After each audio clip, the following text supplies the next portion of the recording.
మహబూబాబాద్ జిల్లా శివార్లోని కనకదుర్గ కోల్డ్ స్టోరేజ్లో బుధవారం ఉదయం 11 గంటలకు ప్రారంభమైన మంటలు 24 గంటలు గడిచినా అదుపులోకి రావట్లేదు. స్థానికంగా ఉన్న 6 అగ్నిమాపక యంత్రాలు, హైదరాబాద్ నుండి వచ్చిన మరో 2 భారీ అగ్నిమాపక యంత్రాలతో నిరంతరం శ్రమించినప్పటికీ మంటలు అదుపులోకి రాకపోవడంతో నష్టాన్ని నివారించలేకపోయారు. మొత్తం 4 బ్లాకులలో 3 బ్లాకులలోని నిల్వలు అగ్నికి ఆహుతయ్యాయి. 6 గాలం కష్టపడి పండించిన పంటకు గిట్టుబాటు ధర కోసం శీతల గిడ్డంగిలో నిల్వ చేసుకోగా రైతుల ఆశలు అడియాసలయ్యాయి. డోర్నకల్ ఎమ్మెల్యే రుజ్యానాయక్ సంఘటన స్థలాన్ని సందర్శించారు. ప్రస్తుత ధరతో ఇన్సూరెన్స్ చెల్లించి తమకు న్యాయం చేయాలని రైతులు వేడుకుంటున్నారు.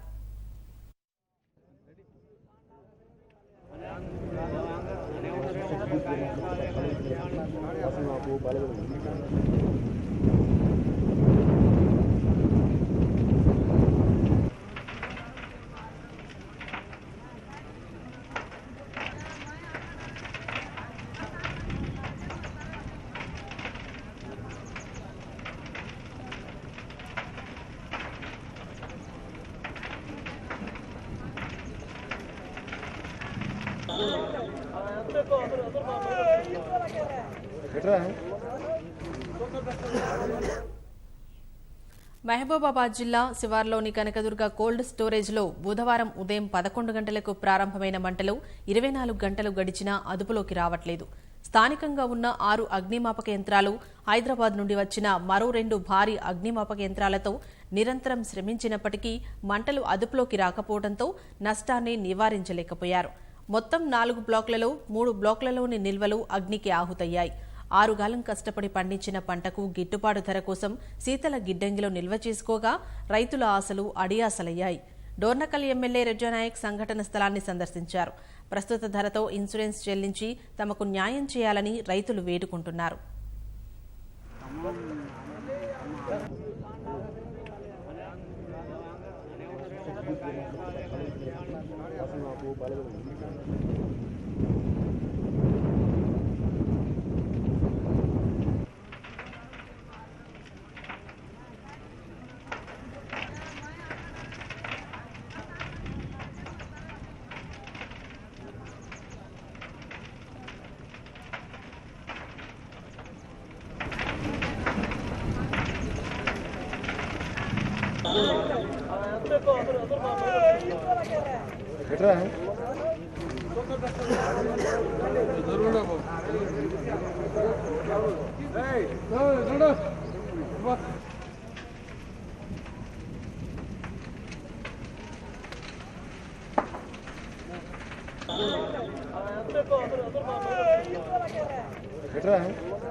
కొంచెం